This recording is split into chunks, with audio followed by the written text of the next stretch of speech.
Well, thanks. It's great to be here. I just had a fantastic time here. Just the spirit of the people here. Picked up so much here. I've got so much energy. So inspired by the community-led development effort that's happening through Inspiring Communities.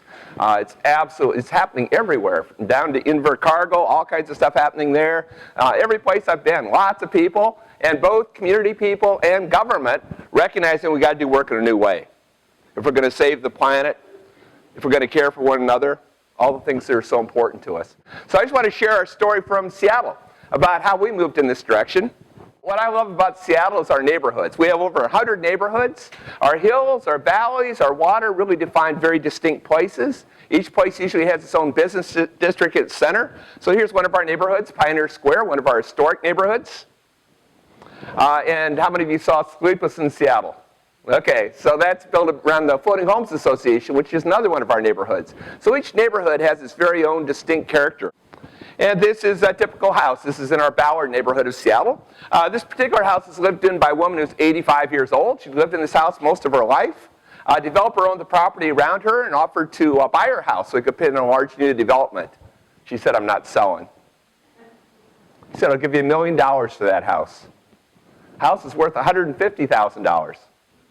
She said, "I'm still not selling. My community's worth more to me than $1 million." She was a hero in her neighborhood. The developer responded.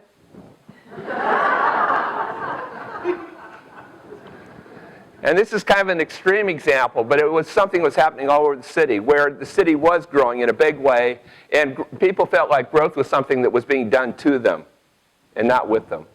Where it was really changing the character of our neighborhoods that people prized so much. We're getting increasing issues with gangs, drugs, violence. People really angry at City Hall. So we had council members who said, this is no way to run a democracy, where people are angry at their government. And they decided we need to do work in a new way. We have to figure out a new way of engaging people with City Hall and City Hall with the communities. About how do we get people in communities to start thinking of themselves as citizens again and not as taxpayers? And how do we get government to start seeing active citizens as a real asset and not as a threat?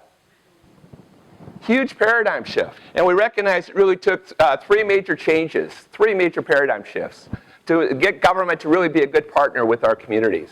And the first shift is about how do we move from siloed thinking, and that is the strength of every agency, whether that's government or nonprofit organizations, is that they have a laser-like focus on their function, on their discipline. In the city of Seattle, we have 32 different departments. And we have all our county government with all its departments, and the state with all its departments, and the federal government with all its departments, and hundreds of nonprofit organizations all trying to reach out and engage the community. They're being engaged to death. There aren't enough nights in the year to go to all those meetings. And it's not the way people experience community. They don't experience community in silos. Our agencies have separated our old people from our young people, from our people with disabilities. And you can't build community in silos. So if government's going to partner with our communities, it needs to be organized not only along functional lines, not only in silos, but also focusing on whole places, on whole neighborhoods, looking at how council comes together in a place.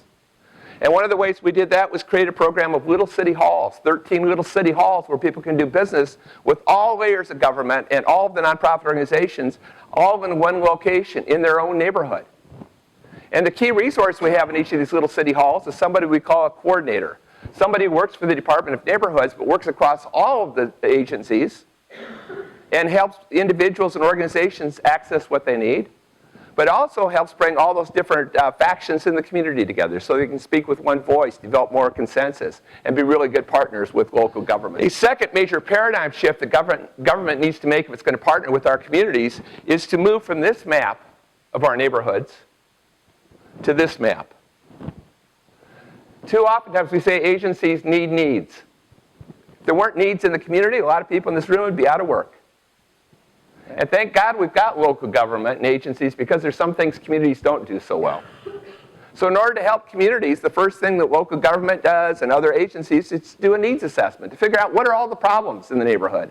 How can we be most helpful? It's a legitimate exercise. But the problem is too oftentimes that's our only map of the communities with which we're working. And this is a map of exactly the same place, but instead of focusing on what's missing, we focus on what's there. And this is the map that's the basis for partnerships. If the community is bringing nothing but needs to the table, all the power's with government or other nonprofit organizations.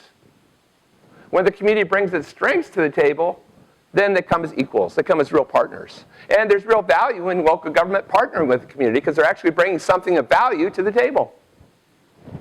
So we created a number of programs to move in this direction. I'll be talking about some more in the workshop later today. But the key program was a program we called the Neighborhood Matching Fund. And the idea of the Neighborhood Matching Fund was to meet neighborhoods halfway on projects that had been a priority for the community but had not been a priority for City Hall.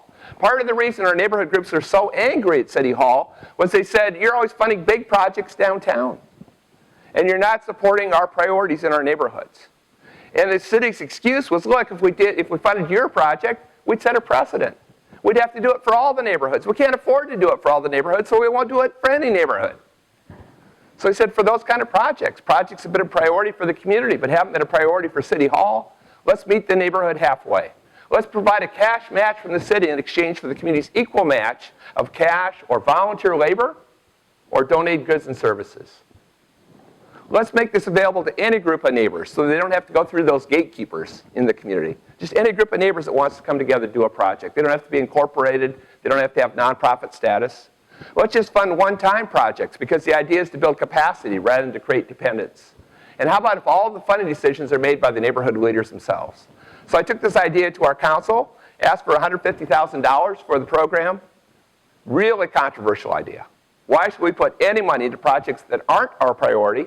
We don't have enough money for everything that is. But finally, at a vote of 5-4, they approved $150,000. Not exactly a mandate. That first year with that money, we supported 22 community self-help projects. They were so successful that the next year our council voted unanimously to increase the fund to $1.5 million. Subsequently increased it to $4.5 million a year.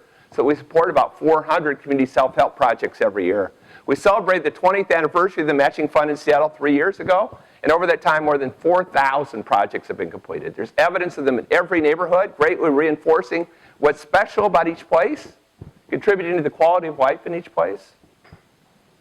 The city's $50 million investment over the years has leveraged $70 million in community resources.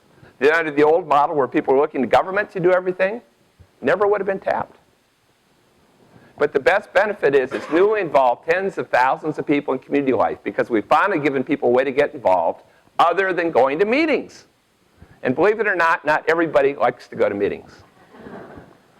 With projects, unlike with meetings, there's always a result. It's a short-term commitment. There's a role for absolutely everybody, for young people, for elders, people with disabilities, artists, construction workers, architects, everybody. In the process, they build relationships. They build community. So here's some examples of the kinds of projects that have come out.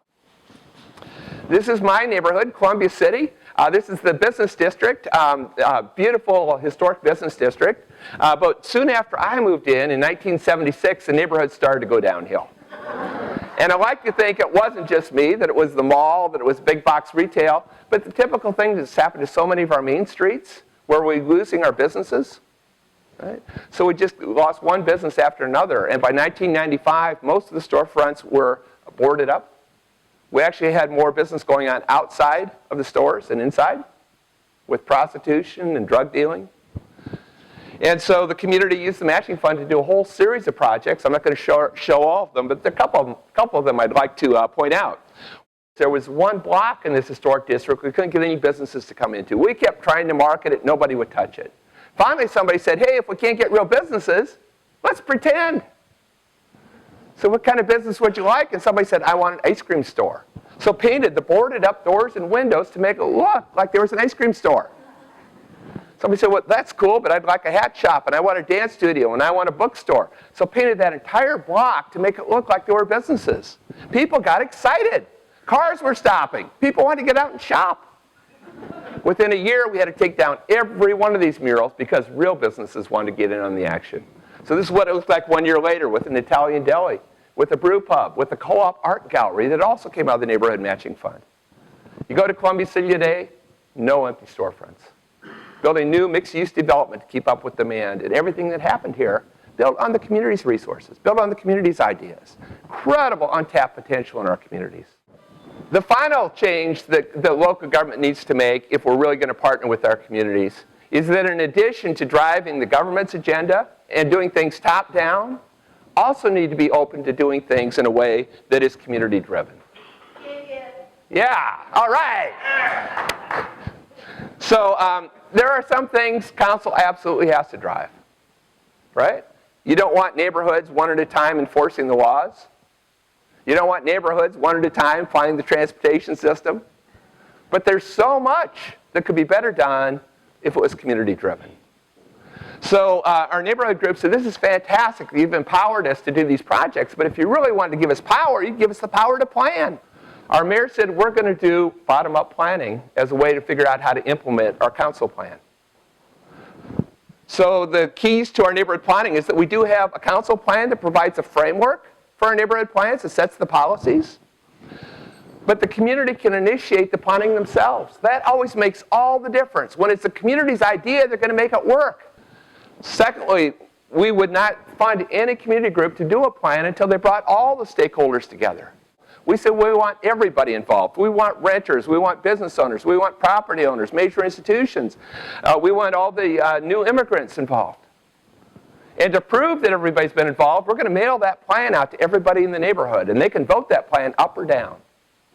Then we provided funding and technical assistance, but we allowed the community to hire their own planners. The community could define its own scope of work. When the community plan, they plan for what's important to them. It might be public safety or economic development or affordable housing. And usually it was all of those things, because in our neighborhoods, everything comes together. Our communities think so much more holistically than the bureaucracy. And finally, the community drove the plan throughout the process. So when the plan was done, it wasn't just owned by a planner. Hundreds and hundreds and hundreds of people in the community understood that plan. They'd put their blood, sweat, and tears into it. So they weren't about to let that plan sit on the shelf. Holding the city accountable for implementation, but more importantly, taking responsibility for implementation themselves. Because there's a lot communities can do that government can't do. There's incredible untapped potential in our communities if we just allow them to be partners of local government. So here's what I see as the value of community-driven planning, that implementation actually happens. The plans don't sit on the shelf. Resources are multiplied, so government's resources leverage to the communities. Appropriate development occurs, respecting the unique character of the neighborhood and culture of the community, rather than one-size-fits-all solutions. More holistic and innovative solutions result as we get out of those silos. And a stronger sense of community is built as people come together and create a common vision for their community. What's exciting to me is that this is part of a global movement. What's happening in Seattle is clearly happening here in New Zealand. It's happening absolutely everywhere in the world. It's taking different forms, but I think the basic principles are the same. That if we're going to do this work, we need to do it in a way that's more place-based, that's more strength-based, and it's more community-driven. In Brazil, they're doing participatory budgeting. They've been doing it for years, developing budgets from the bottom up, involving the whole community in developing the council's budget. This is a model that's now being utilized in the UK. So they're starting to use it in New York and in Chicago. In Australia, they're doing bottom-up planning all over the place. This is in Golden Plains that have faced amalgamation, similar to what you've had here. Although it's a much different community, very rural, 24 different communities, only 16,000 people. Farmers were picketing City Hall because they weren't getting services.